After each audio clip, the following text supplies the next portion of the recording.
গল্প আলগোছে ভালোবাসি। গল্প পর্ব ৩। লেখিকা আজরিনা জ্যামি। আহনাব চৌধুরী আর আয়াত বাড়িতে ঢুকতেই দেখল সকলে ড্রয়িং রুমে বসে আছে। সবাইকে দেখে আহনাব চৌধুরী বললেন, সবাই এখানে কেন? রাত তো ভালো হয়েছে, এখনও ঘুমোতে যাওনি কেন? তখন আদিয়ান চৌধুরী বললেন, তোমরা দুজন বাড়িতে ছিলে না, তাই আমরা দুজন আইসক্রিম খেতে গিয়েছিলাম।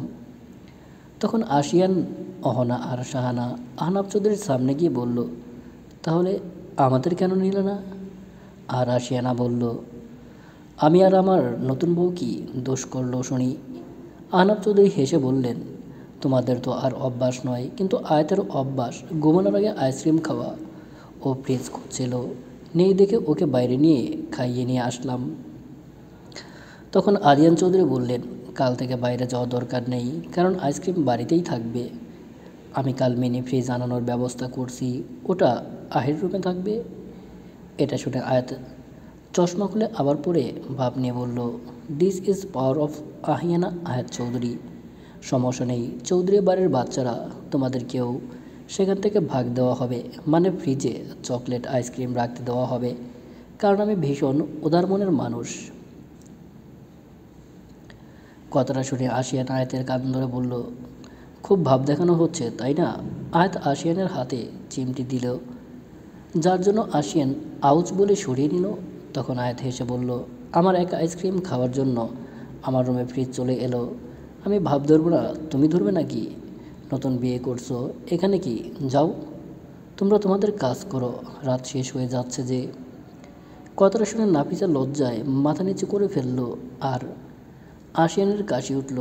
আশিয়ান এগোবে, তখন আয়াত আবার বলল, মান সম্মান নিয়ে যদি আজকে রাতে ঘুমোতে চাও, তাহলে ভালোই ভালোই বউকে নিয়ে ঘরে যাও, আমার মুখ খুলেও না, নাহলে লজ্জায় বউকে নিজের মুখ দেখাতে পারবে না। কথাটা বলা মাত্রই আশিয়ান তীক্ষ্ণ দৃষ্টিতে ওর দিকে তাকিয়ে বলল, তোর থেকে শত্রুও ভালো, তাহলে শত্রুকেই বাড়িতে এনে রাখো। বলে আয়াত উপরে উঠে গেল। বাকিরা শুধু দেখেই গেল। আহনাব চৌধুরী চলে গেলেন, বাকি সবাইও চলে গেল যে যার মতো।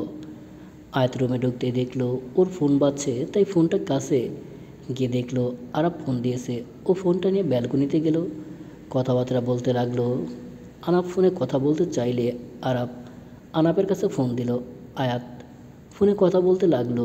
তখন হুট করেই ওর মুখের উপর লাল রঙের ছোট্ট আলো পড়ল। ও আয়াতের ব্যালকনিতে তাকালো, দেখলো আয়াজ লেজার লাইট নিয়ে আয়াজের ব্যালকনি থেকে ওর ব্যালকনিতে লাইট দিয়ে নাড়াচাড়া করছে। তা দেখে আয়াত হেসে আয়াজকে শুনিয়ে শুনিয়ে বলল, আই লাভ ইউ জান, নিজের খেয়াল রেখো, খুব তাড়াতাড়ি আমাদের দেখা হবে, আল্লাহ হাফেজ, ফিয়ামানিল্লাহ। কথাটা শুনে আয়াজ থেমে গেল। কিছুক্ষণ পর আরও জোরে জোরে নাড়াতে লাগলো। তা দেখে আয়াত বলল, ঢং বাদ দিয়ে ঘুমোতে যান মিস্টার আয়াজ। তা শুনে আয়াজ বিড়বিড় করে বলল, এমন ভাব যেন সে নিজেই আই লাভ ইউ বলতে পারে। ঢং আমাকে শুনিয়ে শুনিয়ে শুনিয়ে শুনিয়ে আই লাভ ইউ বলা হচ্ছে, আবার বলছে আমি নাকি ঢং করছি। আই লাভ ইউ আমি বলতেই পারি। তারপর জোরে জোরে বলল, আই লাভ ইউ আকাশ, আই লাভ ইউ টু বাতাস, আই লাভ ইউ 3 আমার ব্যালকনি, আই লাভ ইউ 4 আমার ব্যালকনিতে থাকা জিন, আই লাভ ইউ 5 আমার গাড়ি, আই লাভ ইউ 6 আমার বাইক, আই লাভ ইউ 10 আমার 14 গোষ্ঠী, সবশেষে I love you myself, I love you infinity. বলে আজ গট গট পায়ে নিজের রুমে গিয়ে ব্যালকনির দরজা আটকে দিল। তা দেখে আয়াত হাসলো, নিজেও রুমে এসে বসলো। রাত 12টায় অপেক্ষায় রইল। অতঃপর রাত 12টা বাজলে আয়াত আর আহনাব চৌধুরীর রুমের ভেতরে থাকা একটা সিক্রেট রুমে ঢুকলো। রুমটা ঠিক মাঝখানে একটা আলমারি আছে। আহনাব চৌধুরী লক খোলার পাসওয়ার্ড দিল, আলমারিটা খুলে গেল। সেখানে ভেতরে একটা লকার ছিল, সেটা ফিঙ্গারপ্রিন্ট আর পাসওয়ার্ড দুটো দিয়েই খুলল। সেখানে ছোট্ট একটা বক্স ছিল, তা দেখতে সাধারণ মনে হলেও সেটা মোটেও সাধারণ নয়। আহনাব চৌধুরী আয়াতের দিকে তাকালো। আয়াত এখনও ব্রুকুচকে সেটার দিকে তাকিয়ে আছে। তা দেখে আহনাব চৌধুরী হাসলেন। তা দেখে আয়াতও ব্রুকুচকে সোজা করে হাসল। পরের দিন ব্রেকফাস্ট টেবিলে আদিয়ান চৌধুরী মেয়েকে খাইয়ে দিল। আয়াত কিছু বলল না, চুপচাপ খেয়ে নিল। অহনাকে নিয়ে বের হলো। বের হতে দেখলো আজ বাইক নিয়ে দাঁড়িয়ে আছে। আজ সামনে এগোতেই আজ বলল, অহনা তুই ইশরাতের সাথে যা, আহি আমার সাথে যাবে। অহনা চুপচাপ চলে গেল। আয়াত কিছু বলল না। অহনা চলে গেলেও আয়াত বলল, আমি আপনার সাথে কেন যাব, আমার বাহন নেই নাকি বলে কাউকে ফোন করলো। তখনই একজন এসে একটা স্কুটি থামালো। আয়াত তার থেকে চাবি নিয়ে ধন্যবাদ জানিয়ে বিদায় করলো। আয়াত স্কুটিতে বসে বলল, আসছি, সাবধানে আসবেন। মামা জানে তুই স্কুটি নিয়ে যাচ্ছিস?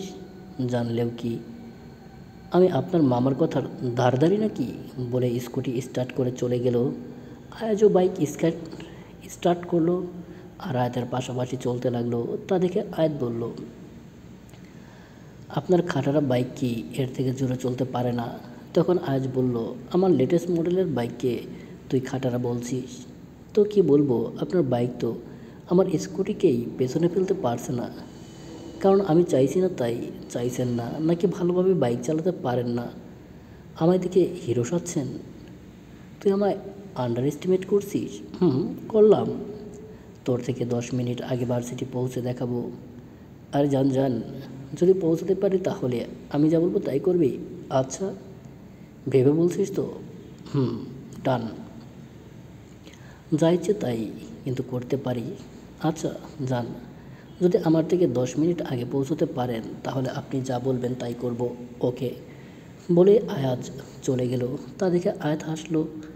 আয়াজ কোনো দিকে না থেকে তাড়াতাড়ি এসে পার্কিং এরিয়াতে বাইক থামিয়ে পার্ক করে পাশে তাকাতে দেখলো আয়াত 5 হাত দূরে স্কুটির উপর বসে বসে হাতের আঙ্গুলে চাবি রেখে ঘুরোচ্ছে।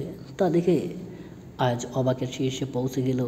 ও আয়াতের কাছে গিয়ে বলল, তুই এত তাড়াতাড়ি? তো কি আমি আপনার মতো গাধা নাকি যে জোশ হোশ হারিয়ে চলে? আমি আহিয়ানা আয়াত চৌধুরী 20 মিনিটের রাস্তা শর্টকাট দিয়ে 7 মিনিটে এসেছি। দেখতে গেলে আমি আপনার থেকে 10 মিনিট আগে এসেছি। আপনার লেটেস্ট বাইক দেখে আপনি বরং আমার স্কুটিকে আন্ডার এস্টিমেট করছেন।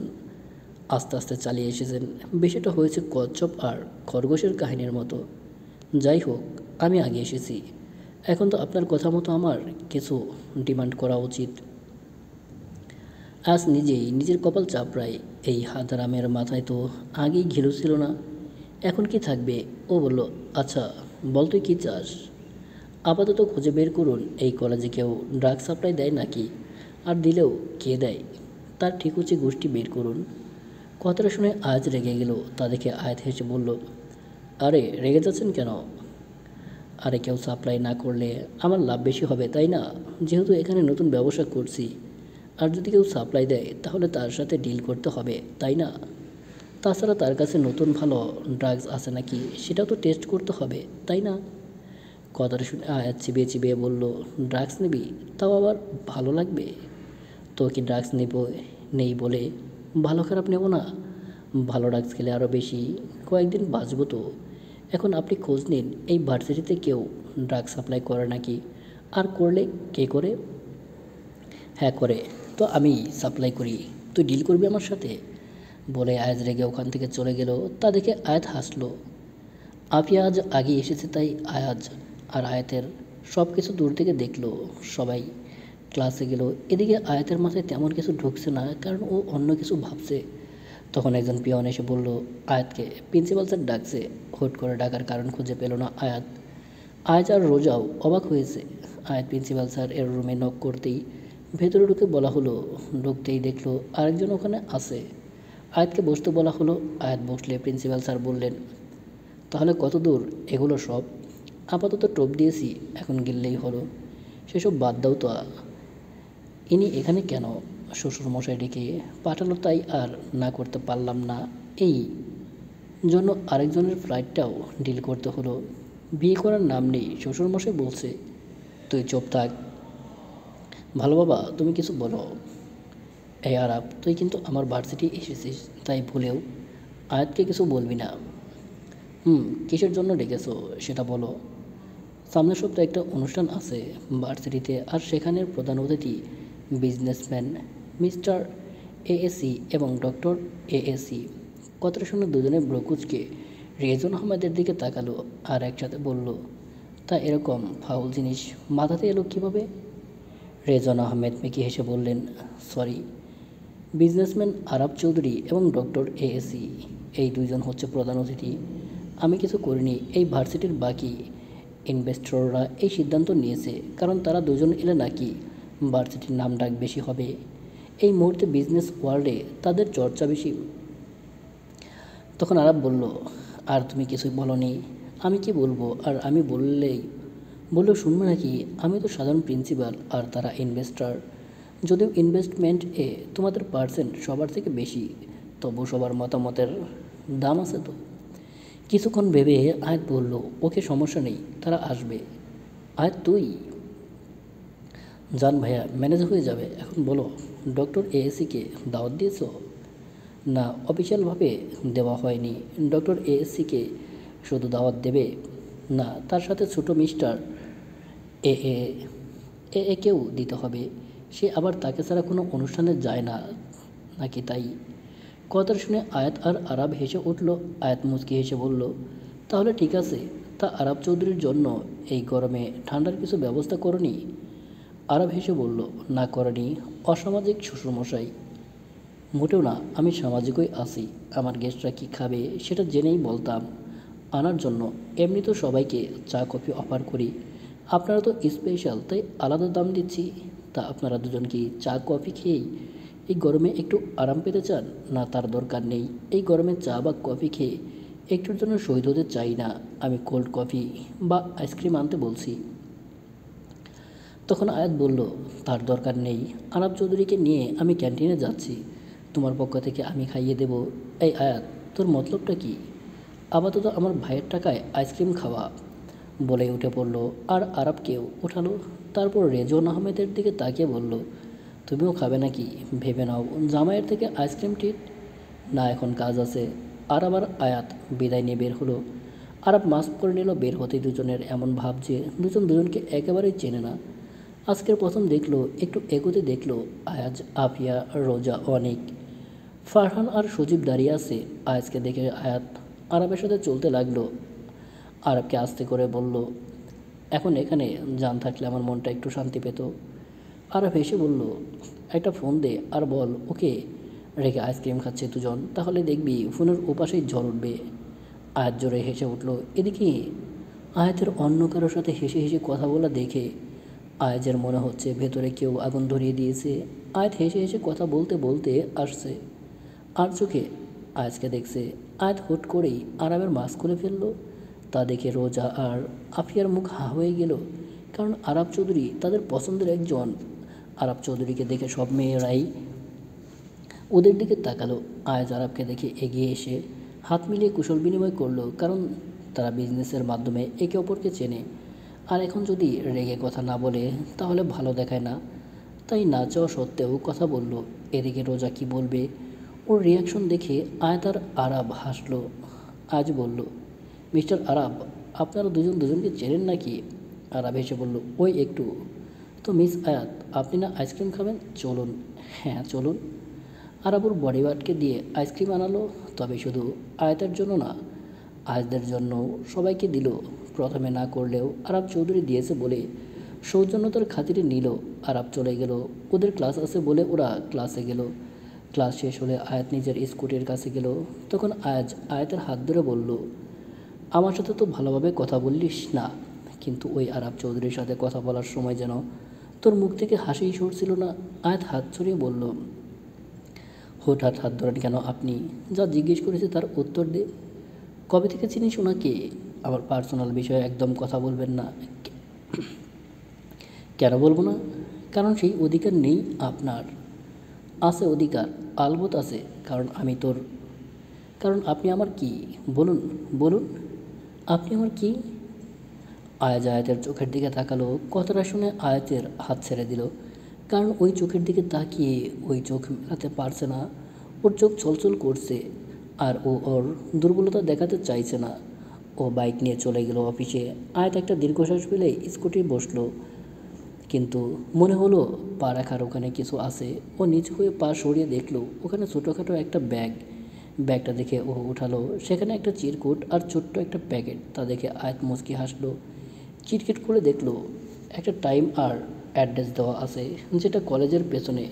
প্যাকেটটা ভালো করে দেখলো, মনে হচ্ছে তো এটা সব থেকে ভালোই। আজকে তো বললাম টেস্ট করতে হবে, ভালো হলে তা টেস্ট করবো নাকি একটু, বলে নিজে নিজে হাসলো। এদিকে দূর থেকে দূরবীন দিয়ে এটা কেউ দেখে হাসলো। সে আয়াতের সঠিক হাসির মানে বুঝতে না পারলেও এটা বুঝলো সে খুশি হয়েছে, আর খুশিটার কারণ হিসেবে ওই প্যাকেটটাই ভেবে নিল। কেউ তার জালে ফাঁসলো দেখে হয়তো, কিন্তু সে তো আর জানে না আয়াত কিসের জন্য খুশি হলো। আয়াত খুশি মনে বাড়ি ঢুকতে চৌধুরী বাড়িতে খানবাড়ির সবাইকে দেখতে পেল, কিন্তু হুট করেই সোফায় বসে থাকা লোকটাকে দেখে আয়াতের পা আপনা আপনি থেমে গেল। ও এগোতে চাইছে, কিন্তু ওর পায়ে বোধ হয় কেউ 1000 কেজির পাথর বেঁধে দিয়েছে। হুট করে ওর চোখের সামনে কিছু ভেসে উঠল। ও বুঝতে পারলো ওর হাত পা কাঁপছে, গলা শুকিয়ে আসছে। ও ব্যাগটা খুব শক্ত করে ধরলো। তখন লোকটার নজর গেল আয়াতের দিকে। লোকটা বলে উঠল, ওই তো, এটাই বোধহয় আহি, সেই নীল সমুদ্র চোখের মালকিন।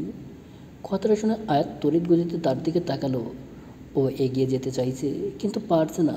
তখন আলিয়া চৌধুরী আয়াতকে জড়িয়ে ধরলো আর ফিসফিস করে বলল, রিল্যাক্স আহি, আমি আসি তো। এবার যাই হোক না কেন, দ্বিতীয়বার তোর আশেপাশে তাকে ঘেঁষতে দেব না। আলিয়া চৌধুরীর কথা শুনে আয়াত বড় করে একটা নিঃশ্বাস নিল। তারপর ফিসফিস করে বলল, কিছু কিছু জায়গায় চাইলেও মানুষ নিজেকে স্ট্রং রাখতে পারে না, বলে আলিয়া চৌধুরীকে ছেড়ে দিল। তারপর বলল, আমার শরীরটা ভীষণ খারাপ লাগছে, আমি উপরে যাচ্ছি। আর হ্যাঁ, খাবারটা উপরে পাঠিয়ে দিও কাকিমণি। তখন আলিজা চৌধুরী বললেন, আরে দাঁড়া, তোর কথা শুনে তোর ফুপা সেই বিদেশ থেকে চলে এসেছি, একটু কথা বলে যা। মিষ্টির কথা শুনে মাসি আসবে না তাই কখনো হয়? কথাটা আলিয়া চৌধুরী বিড়বিড় করে বললেও আয়াত পাশে থেকে স্পষ্ট শুনতে পেল। কেন যেন ভয়টা পুরোটা কেটে গিয়ে ওর খুব হাসি পেল। ও মুচকি হাসলো, তারপর বলল, আরে ফুপি, আমি তো আর কোথাও যাচ্ছি না, আর মনে হয় ফুপাও এত সহজে যাবে না, পরে না হয় কথা বলা যাবে, এখন সত্যি ভালো লাগছে না। আচ্ছা ফুপা, আপনি সত্যি কোথাও যাবেন না এখন, তাই না? জাওয়াত খান জোরপূর্বক হেসে বলল, হ্যাঁ তা তো বটেই, কতদিন পর দেশে ফিরলাম, এখন আর কোথাও যাচ্ছি না। তা কেমন আছেন আপনি? এই তো ভালো, তুমি কেমন আছো? জি আলহামদুলিল্লাহ ভালো। তা সবাই এখানে? জাহিদ ভাইয়াকে বাড়িতে একা রেখে এসেছো নাকি ফুপি? আর বলিস না, ছেলেটা আমার কত কষ্ট করছে, এখন ঘুমিয়ে আছে। আফিয়াও ফিরেছে কিছুক্ষণ আগে, তাই তো আমরা এ বাড়িতে এলাম। তা তোর দেরি হলো কেন? কিছু না, এমনিই, পরে কথা হবে, আসছি, বলে আয়াত উপরে চলে গেল। আর চোখে জাওয়াত খানের দিকে তাকিয়ে দেখল সে তার দিকে তাকিয়ে আছে। ও নজর সরিয়ে তাড়াতাড়ি করে উপরে চলে গেল। নিজের রুমে গিয়ে ব্যাগ রেখে বোরকা হিজাব খুলে শাওয়ারে গেল। শাওয়ার শেষ করে বেরিয়ে দেখতে পেল আলিয়া চৌধুরী খাবার নিয়ে বসে আছে। আয়াতকে বের হতে দেখে বলল, নে আয়াত, খেয়ে নে। তুমি খেয়েছো? আচ্ছা ঠিক আছে। আয়াত বিছানায় বসে খাওয়া শুরু করবে, এমন সময় আলিয়া চৌধুরী বললেন, আমি খাইয়ে দিই। আয়াত মুচকি এসে বলল, দাও। আলিয়া চৌধুরী আয়াতকে খাইয়ে দিল। আয়াতও চুপচাপ খেলো। খাওয়া শেষে সব গুছিয়ে আলিয়া চৌধুরী যাবে, এমন সময় আয়াত বলল, কিছু বলবে ফুপি? বলার তো অনেক কিছুই ছিল, আবার কিছু নেইও, কারণ কোনোটাই তোর অজানা নয়। সবশেষে নিজের খেয়াল রাখিস আর সাবধানে থাকিস। আলিয়া চৌধুরী চলে গেলেন। আয়াত ব্যাগ থেকে প্যাকেট বের করলো। সেখানে একটা ড্রাগসের প্যাকেট ও জানলা দরজা সব আটকে এলো। তারপর ওর ট্রলি ব্যাগ থেকে কিছু বের করে ওটা পরীক্ষা নিরীক্ষা করতে লাগলো, কিন্তু তেমন কিছু পারল না। ও আরবকে মেসেজ করলো কিছু লিখে। রাতে ডিনার টেবিলে আয়াতের স্কুটি নিয়ে যাওয়ার আসার ব্যাপার কথা উঠলেও আয়াত বলল সে স্কুটি নিয়ে যাওয়া আসা করবে। কেউ কিছু করতে পারলো না। ডিনার শেষ করে রুমে আসতেই আয়াত দেখলো আজকেও লেজার লাইট নিয়ে ওর ব্যালকনিতে আঁকিবুকি করছে। ও ব্যালকনির পর্দা টেনে দিল। তা দেখে আজ একটু মনক্ষুণ্ণ হলেও ভাবলো আজ আয়াতের ঘরে হামলা করবে। রাত 11টা। আয়াত মনোযোগ দিয়ে সেই কিছু একটা করছিল ও ভাবছিল আজ আজ আর জ্বালাবে না। এদিকে আজ ব্যালকনি থেকে নেমে আয়াতের ব্যালকনির নিচে এলো। ও মই খুঁজতে লাগলো, কারণ সেদিন বললেও ব্যালকনির দূরত্ব অনেক, লাফ দিয়ে এখান থেকে এখানে আসা সম্ভব নয়। মই না পেয়ে বেচারা পাইপ বেয়ে উঠতে লাগলো। অবশেষে কাঠখড় পুড়িয়ে সে আয়াতের ব্যালকনিতে পৌঁছে গেল। আর গেল তো গেল ব্যালকনির একটা টপে পা লেগে ওখানে কাত হয়ে পড়ে গেল। কিন্তু হয়তো আয়াত কিছু একটা নিয়ে এতটাই মগ্ন ছিল ও শুনতে পায়নি। আয়াত ভেবেছিল আয়াত চলে আসবে, ও পালানোর পথ পাবে না, কিন্তু ওকে মিথ্যা প্রমাণ করে কেউ এলো না। ও ভাবলো আয়াত হয়তো ঘুমিয়ে পড়েছে। ও আস্তে আস্তে ব্যালকনির দরজা দিয়ে ঢুকলো, কারণ আয়াত ব্যালকনির দরজা লাগায়নি। এটা দেখেই আয়াজ এসেছে। আয়াজ এসে দেখলো ঘরের ডিম লাইট জ্বলছে, কিন্তু আয়াত উল্টো দিকে ঘুরে ফোনের ফ্ল্যাশ লাইট জ্বালিয়ে কোনো ফাইলে কিছু করছে। ও গিয়ে আয়াতের পেছনে দাঁড়ালো। আয়াত পেছনে কারো অস্তিত্ব টের পেলেও ও ঘুরবে তা দেখে আয়াত একটু ভয় পেল। আর তাড়াতাড়ি করতে গিয়ে ওর হাত দুটো আয়াতের ঘাড়ের ওপর পড়লো। আয়াত পেছনে ঘুরে এক ঝটকায় আয়াজকে ধাক্কা দিয়ে বলল, একদম আমাকে ছোঁবেন না, ডোন্ট টাচ মাই বডি। একদম আমাকে ছোঁয়ার চেষ্টাও করবেন না, দূরে থাকুন আমার থেকে। আমি কিন্তু আগের আহি নই, একদম মেরে ফেলবো। এদিকে আয়াতের ধাক্কা খেয়ে আয়াজ হ্যাবলার মতো বসে রইল, কিন্তু দেখলো আয়াত চোখ বন্ধ করেই কে যেন বলছে। তাই ও অস্ফুট সুরে বলল, জানবা কি, আমি আয়াজ, চোখ খুলো। আয়াতের কথা শুনে আয়াত আয়াতের কথা শুনে আয়াত চোখ খুললো। ডিম লাইটের আলোয় আয়াতের নীল চোখ দুটো জ্বলে উঠল যেন। আয়াজকে নিচে বসে থাকতে দেখে ও বুঝতে পারলো ওটা আয়াজ হয়েছিল। ও একটা স্বস্তির নিঃশ্বাস ছাড়ল। পরক্ষণে মনে পড়লো ওর ফাইল খোলা।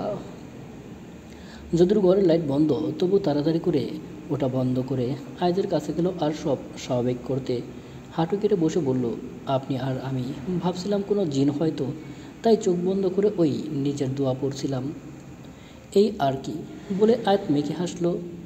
আয়াজ উঠে দাঁড়ালো আর বলল, আজ তো মানুষকে জিন বানিয়ে দিলেও তো কি করব বলুন তো, আমি তো একাই থাকি, রাতও বেশ হয়েছে, তাই আর কি, তাই বল। এক মিনিট, এক মিনিট, আপনি এখানে কীভাবে এলেন? ওই তো পাইপে, ব্যালকনি দিয়ে। ওহ, তা আপনি আমার রুমে কেন? তখনকার জবাব দিতে এসেছি। কখনকার? এই যে আমি তোর কে? তা আপনি আমার কে? তা আপনি এই রাতে রাত করে বলতে এসেছেন আপনি আমার। তখনই আয়াতের ফোন বেজে উঠল। সেটা বিছানায় ফাইলের পাশে। দুজনের দিকে ওদিকে তাকালো। যার নামটা জলজল করছে দুজনেই দেখলো আসলে আরাপ ফোন করেছে। ওর ফোনের চার্জ শেষ, তাই আনাফেরটা দিয়ে করেছে। এত রাতে ফোন দিয়েছে দেখে আয়াজের রাগ হলো। আর ফোনই বা দেবে কেন এত রাতে? তার মানে আয়াত মজা করেনি। আয়াত আয়াত ফোন ধরতে যাবে, তখন আয়াজ রেগে আয়াতকে নিজের সাথে মিশিয়ে নিল, সাথে অষ্টদয়ও। আয়াত চেয়েও কিছু করতে পারলো না। আয়াত হাত পা ছোড়াছুড়ি করলো, কিন্তু লাভ হলো না। একটা সময় পর ও কিছুই করলো না। কিছুক্ষণ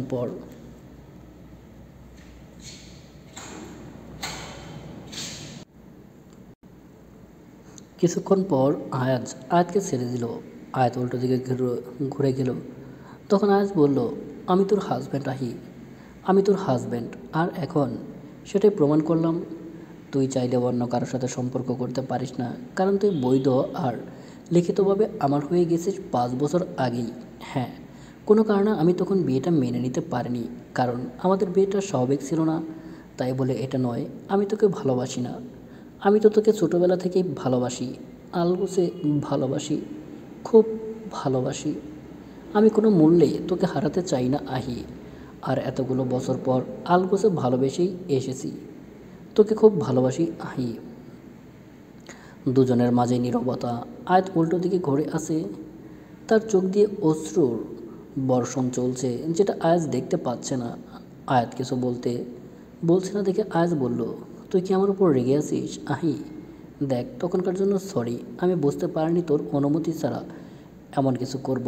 আসলে জান নামক ব্যক্তির এত রাতে কল দেখে মাথা ঠিক ছিল না। I am sorry.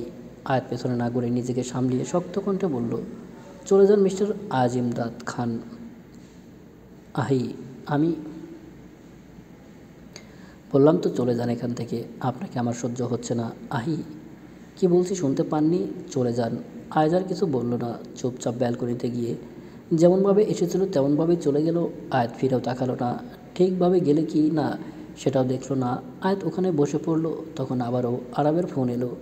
O phone না ধরে কিছু লিখে পাঠিয়ে দিল আর বিছানায় মাথা ঠেকিয়ে ফ্লোরে বসে রইল। ওর চোখ থেকে এক ফোঁটা পানি গড়িয়ে পড়ল। তখনও অস্ফুট স্বরে বলল, জীবনটা এত কমপ্লিকেটেড না হলেও পারতো। একটা সুন্দর সহজ জীবন হতো, পরিবার নিয়ে স্বাভাবিক জীবনযাপন হতো। আয়াজ, তুমি হয়তো ভাবলে আমি তোমার কাজে রেগে তোমার সাথে এরকম আচরণ করলাম, কিন্তু না, এখন এরকম করলাম সামনের দিনগুলোর জন্য। আমার মায়া থেকে বেরিয়ে এসো আয়াজ, না হলে পরে আর নিজের ভালোবাসা প্রকাশ করতে বড্ড দেরি করে ফেলেছো তুমি, বড্ড দেরি করে ফেলেছো। আমি আমিও তোমাকে ভালোবাসি আজ, কিন্তু কখনো প্রকাশ করব না। তুমি যেমন আমার ভালো চেয়ে এতদিন তোমার ভালোবাসা প্রকাশ না করে আলগোছে ভালোবেসে গেছো, এখন না হয় আমি তোমার ভালো চেয়ে আমার ভালোবাসা না প্রকাশ করে তোমায় ভালোবাসলাম। ভালোবাসি আয়াজ, আলগোছে ভালোবাসি তোমায়। পরের দিন সকালে চৌধুরী বাড়ির ব্রেকফাস্ট টেবিলে আয়াত বলল, তোমাদের কাউকে বলা হয়নি, আমি অনার্স শেষ করে চাকরিতে জয়েন করেছিলাম।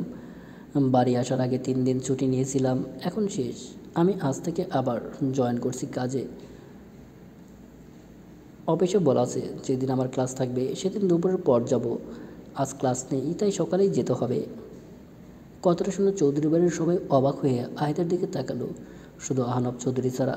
আদিয়ান চৌধুরী বললেন, চাকরি ছেড়ে দাও, কাজ করার ইচ্ছে থাকলে দরকার বলে আমাদের অফিসে বসবে। আজ সত্যকণ্ঠে বলল, আমি এখানে আপনাদের মতামত জানাতে কথাটা বলিনি যে আপনারা আপনাদের কথা রাখবেন। এতদিন আপনাদের এবং আমার দুনিয়া আলাদা ছিল। আমি আমার নিজের মর্জি মতে চলেছি এবং অন্যভাবে এখন আপনাদের সাথে থাকছি বলে আমি আমার আগের জীবনকে ছেড়ে দেব, এমনটা নয়। আমার মনে হলো আপনাদের জানানো উচিত, তাই জানালাম। এখন উঠছি, আবার অফিস যেতে হবে বলে আয়াত উঠে চলে গেল। আদিয়ান চৌধুরী মেয়েকে খাওয়াচ্ছিলেন, কিন্তু খাওয়ার মাঝে আয়াত কথাটা বলছিল। প্লেটে এখনও অর্ধেক খাবার পড়ে আছে, তা দেখে আদিয়ান চৌধুরী বললেন, খাবারটা শেষ করে যাও, তুমি যা বলবে সেটাই হবে, আমরা কিছু বলবো না। আয়াত পেছনে ঘুরে বলল, আমার খাওয়া শেষ, আপনি খেয়ে নিন বলে আবার চলে গেল। উপরে গিয়ে কালো বোরকা, হিজাব, নিকাব আর চোখে চশমা পরে বের হলো। হাতে 3টা ফাইল আর ব্যাগ। ও সোজা কারো দিকে না তাকিয়ে ঘড়ি দেখে বেরিয়ে পড়লো। বাকিরা শুধু দেখে গেল, কিছু বলতে পারলো না। ও স্কুটি নিয়ে বেরিয়ে পড়লো। এদিকে আজ ক্লাস নেই দেখে আজ এসেছিল আয়াতের সাথে কথা বলতে, কিন্তু এসে শুনলো ও বাড়িতে নেই। আর এটাও জানলো ও চাকরি করে। কথাটা শুনে ও নিজেও অফিসের উদ্দেশ্যে রওনা হলো। এখানে আপনি কেন মিস রোজা? আমি কি এখানে আসতে পারি না? আরে না না মিস্টার আরাব, আমি সেটা মিন করিনি। আপনি তো বিজনেসম্যান, অনেক ব্যস্ত মানুষ। আপনি একাই শুধু রেস্টুরেন্টে খেতে এসেছেন নাকি? তাই আর কি।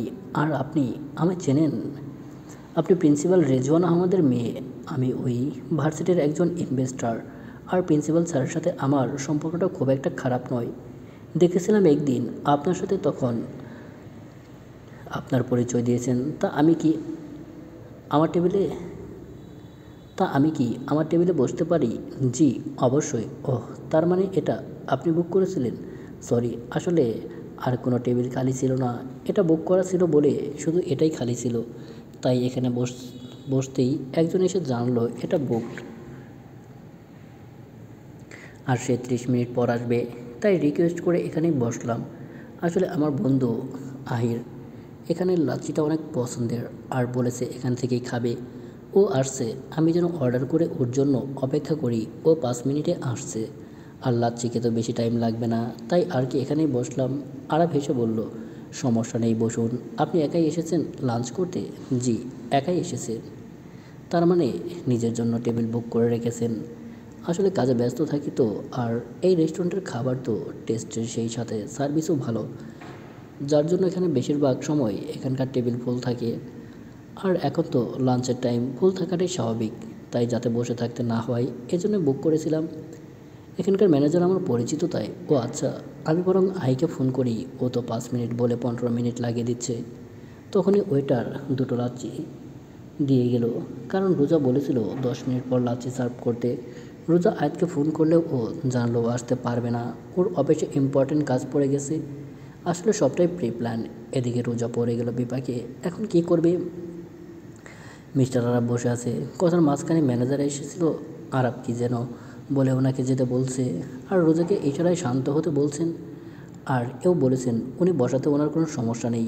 রোজা ফোন রেখে আরবের দিকে একটা লাচ্ছি এগিয়ে দিয়ে বলল, আহি আসবে না, ওর ইম্পর্ট্যান্ট কাজ পড়ে গেছে আপনার টেবিলে বসার জন্য। এটা না হয় আমার তরফ থেকে ট্রিট হিসেবে আপনি খান। আরব কিছু না বলে মুচকি হেসে লাচ্ছি খেতে লাগলো। তা দেখে রোজা স্বাভাবিক স্বস্তির নিঃশ্বাস ফেলে নিজেও খেতে লাগলো।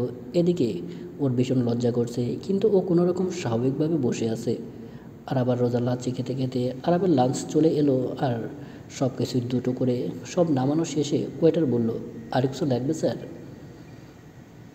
তখন আরব রোজার দিকে তাকিয়ে বলল, মিস রোজা, আর কিছু খাবেন আপনি? খেলে বলতে পারেন, আমি আনিয়ে নেব। কথাটা শুনে রোজার মুখ হা হয়ে গেল। ও কোনো রকমে নিজেকে সামনে বলল, মানে মানে হলো এখানে আমাদের দুজনের লাঞ্চ আছে। আপনার আর কি লাগবে বলতে পারেন। আপনি আমার জন্য লাঞ্চ অর্ডার করেছেন? জি, এখন লাঞ্চের সময়। নিশ্চয়ই আপনি বাড়ি থেকে লাঞ্চ করে আসেননি। কিন্তু মিস রোজা, আমি কিন্তু আপনার লাঞ্চের অফার ডিনাই করিনি। আপনি কিন্তু আরবের কথা রোজা মানা করার স্কোপ পেল না। এখন না করা মানে আরবকে অপমান করা। তাছাড়া ও বাড়ি থেকে কেউ আসেনি, প্ল্যান ছিল লাঞ্চ বাইরেই করবে। ও আরবকে বলল ও খাবে, আর এটাও বলল ওর আর কিছু লাগবে না। অতঃপর আরব মুচকি হেসে রোজাকে খেতে বলে নিজেও খাওয়া শুরু করলো। দুজনে চুপচাপ খেতে লাগলো।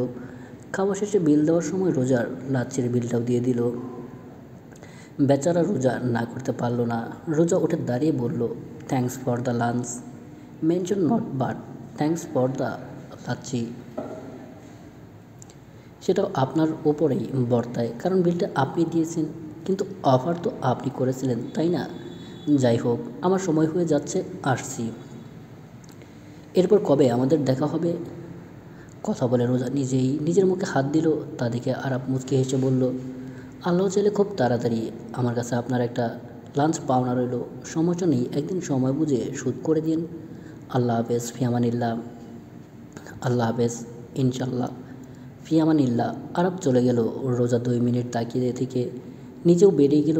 আরব আর রোজার একসাথে লাঞ্চ করার বিষয়টা আয়াত প্ল্যান করেছিল, আর সাকসেসফুলও হয়েছে। আরব অফিসে এসে দেখলো আয়াত এক মনে কাজ করে যাচ্ছে। যাওয়ার সময় যেভাবে দেখে গিয়েছিল সেভাবেই দেখছে।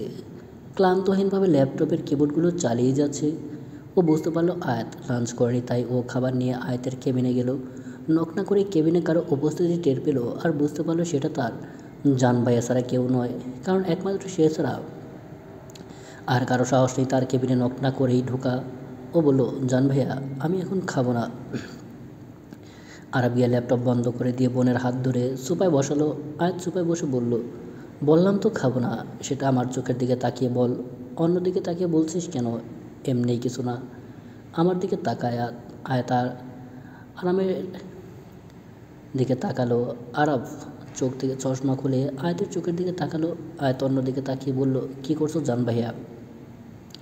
বোঝার চেষ্টা করছি। কী বোঝার চেষ্টা করছো? এই যে ওই চোখটা আজ অন্যান্য দিনের তুলনায় একদম শান্ত কেন? কী হয়েছে আয়াত? আয়াত শান্তভাবে আরবের দিকে তাকিয়ে বলল, কিছু হয়নি। তুই এখন আমার থেকেও লুকোতে চাইছিস না? এখন কথা বাদ দিয়ে খাইয়ে দাও, ক্ষুধা লাগছে। কথা কাটাচ্ছিস? কাল তোমার বোন আর তোমার বোনের জামাই রোমান্স করেছে, এইটা আবার তোমারে কোয়া লাগবো? কথা শুনে আরব তড়িৎ গতিতে আয়াতের দিকে তাকালো আর বলল, কি? হ্যাঁ, কাল তোমার বোনের জামাই ব্যালকনি দিয়ে আমার রুমে এসেছিল। তারপর থাক মেরি মা, আর বলতে হবে না, আমার ভুল হয়েছে। তোর কাছে জানতে চাইছি, নে এখন খেয়ে নি। কেন, আরেকটি শোনো। কানের কাছেই জ্ঞান জ্ঞান করছিস তো, আর শোনো তো। তারপর আস্তাগফিরুল্লাহ, নাউজুবিল্লাহ। আয়াত একটু লজ্জা শরম রাখ। লজ্জা সেটা আগেই গুলে খেয়ে ফেলেছি, এখন কথা না বলে খাওয়াও। মুখের নিকাব খোল, নাকি উপর দিয়েই খাইয়ে দেব? ও হ্যাঁ, দাঁড়াও খুলছি। একটু হাত ও মুখ ধুয়ে আসি, ফ্রেশ লাগবে। আয়াত হাত মুখ ধুয়ে এসে আরবের সামনে বসলো। আরব যত্ন সহকারে বোনকে খাইয়ে দিল। ওর খাওয়া শেষ হলে আয়াত বলল, বিকেল 5টায় আমার ভার্সিটির পেছনে একটা মিটিং আছে, কিন্তু সমস্যা নেই, আমাদের লোকেরা অলরেডি ওখানের চারপাশটা দেখে নিয়েছে। ওকে। বিকেল 5টায় আয়াত মাস্ক পরে ভার্সিটি ঢুকে সোজা ভার্সিটির পেছনে চলে গেল। ওখানে গিয়ে দেখলো একজন দাঁড়িয়ে আছে। চিরকুট অনুযায়ী এটাই সেই লোক। আয়াত গিয়ে লোকটাকে একটা কোড বলল।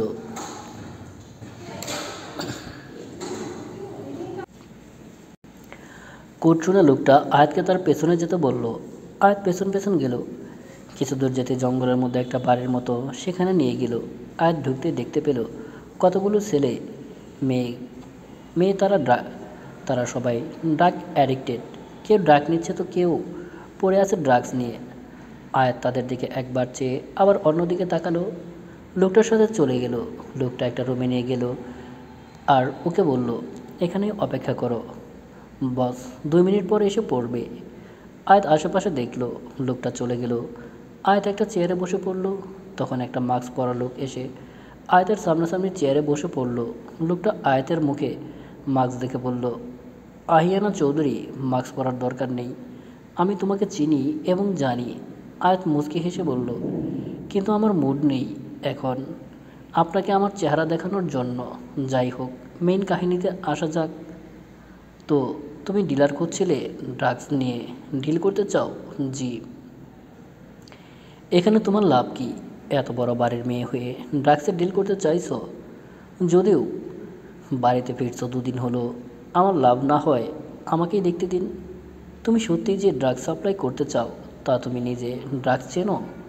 কোনটার কি টেস্ট এটা জানো? কি কি ড্রাগস আছে তোমার কাছে? আয়াত মুচকি এসে কয়েকটা ড্রাগসের নাম বলে দিল আর হালকা পাতলা টেস্টও বলে দিল এবং ছবি বের করে কয়েকটা ড্রাগসের ছবি দেখে বলল ওর কাছে এর থেকেও বেশি কালেকশন আছে। তা দেখে লোকটা হাসলো আর বলল সে ডিল করতে রাজি। আয়াত নিজের ব্যাগ থেকে সিগারেটের প্যাকেট বের করলো। একটা সিগারেট সামনের মানুষটার দিকে এগিয়ে দিল, আরেকটা নিয়ে নিজের মাস্ক খুলে মুখে ঢুকিয়ে বলল, আমরা যেহেতু একসাথে কাজ করছি তাহলে আমাদের মাঝে দেয়াল থাকার দরকার নেই, মাস্ক খুলে ফেলুন। আয়াত লাইটার বের করে নিজের সিগারেট জ্বালালো, কারণ সে লোকটার চোখ বলছিল সে আয়াতকে বিশ্বাস করেনি, তাই এটা করলো যাতে লোকটা তাকে বিশ্বাস করে। সিগারেট খাওয়া দেখে সামনের মানুষটা হেসে বলল, ঠিক বলেছ। বলে লোকটা মাস্ক খুলে ফেললো। তা দেখে আয়াত হাসলো আর মানুষটাকে দেখে অবাক হলেও রিয়্যাক্ট করলো না। সে লাইটার এগিয়ে দিল। লোকটা হেসে সেটা নিয়ে নিজের সিগারেট জ্বাললো। আয়াত স্মুথলি ধোঁয়া ছাড়ছে নাক দিয়ে। বোধহয় ও ছাড়ছে না, হওয়া একাই বের হচ্ছে। আসলে আয়াতেরটা সিগারেট নয়, সিগারেটের মতো দেখতে। সে ওটা ল্যাব থেকে স্পেশালভাবে বানিয়েছে যাতে আগুন জ্বললে মুখের ভেতর থাকা নলটা ধোঁয়া তৈরি করবে এবং নাক দিয়ে ছাড়তে হবে না, একা একাই বের হবে। আর এটার কোনো সমস্যা নেই, না তো এটা কোনো নেশা জাতীয় জিনিস, বাইরে থেকে বোঝা যাবে আসল সিগারেট। লোকটা যেহেতু সিগারেট খাচ্ছে তাই সে বুঝতে পারলো না আয়াতেরটা সিগারেট নয়। আয়াত আয়েশ করে সিগারেট খাচ্ছে আর ইচ্ছে মতো মনের সুখে ধোঁয়া সরছে। বিষয়টা সে বেশ এনজয় করছে। তা দেখে লোকটা একটা টান দিয়ে দোয়া ছেড়ে বলল, বাহ, তুমি তো দেখি আমার থেকেও বেশি নেশাখোর। তা কাল যেটা দিয়েছি সেটা টেস্ট করেছো? সেটা একদম লেটেস্ট। আপনি টেস্ট করেছেন প্রফেসর মাহবুব? না, কালকেই এসেছে। আর তোমার কথা শুনে আগে তোমাকে উপহার হিসেবে দিলাম। ওহ আচ্ছা। আজ সিগারেট খাওয়া শেষে সেটা ফেলে দিল। তখন লোকটা একটা প্যাকেট বের করে আয়াতের দিকে এগিয়ে দিয়ে বলল, তাহলে দুজন পার্টনার একসাথে বসে ওটা এনজয় করি। এ কথা শুনে আয়াত একটু নড়েচড়ে বসলো, কারণ সে তো সিগারেটের ব্যবস্থা করেছিল। কিন্তু ড্রাগস, ও বলল, এখন না হয় থাক, পরে করা যাবে। তাহলে ধরে নেব আহিনা চৌধুরী ভয় পাচ্ছে যদি নিজেকে সামলাতে না পারে। আর ব্যাপারটা সেটা না, আসলে আমার বাড়ি ফিরতে হবে। আর 2 দিন হলো বাড়ি ফিরেছি, এখন যদি ঠিকমতো বাড়ি ঢুকতে না পারি তাহলে সন্দেহ করবে। একটু টেস্ট করো, পুরোটা খেতে হবে না, যেটুকু বুঝলাম একটু খেলে কিছু হবে না। তুমি সামলাতে পারবে? না এখন না, পরে একদিন একসাথে বসে না হয় হবে। তা বললে শুনছি না, একটু টেস্ট করতেই হবে। বলে প্যাকেটটা একদম আয়াতের সামনে দিয়ে দিল। এদিকে আয়াত বেচারি ফেঁসে গেল। চলবে। প্রিয় দর্শক, গল্পটা কেমন লাগলো তা অবশ্যই কমেন্ট করে জানাবেন। ভালো থাকবেন, সুস্থ থাকবেন। আল্লাহ।